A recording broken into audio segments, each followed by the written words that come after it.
Ding na naging presidente ng Pinas, ngayon ay pinagtutulungan ng kampo ni Satanas. Mga walang ibang Kasi pinaghirapan din namin dito, Sir Gawin, baka kopyahin lang din ng minority. I would not like to discuss the defense strategy, particularly because the prosecutors will come from the House of Representatives.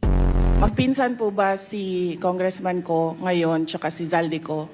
Madam Chair, I suggest that the Congressman ask this during the hearing of the Commission on Audit. This is a status of documents inside the office of the Commission on Audit.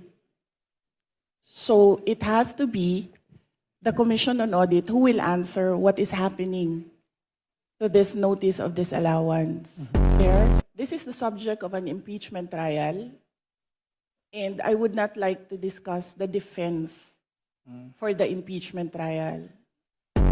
No public funds were used for all my travels. I did not charge representation. I did not charge tickets. I did not charge per dime for all my travels in the Office of the Vice President. So the Office of the Vice President from 2022, 2023, and 2024 received unmodified opinions from the Commission on Audit. Wala po silang nakitang nawawala. Nawawala po yung papel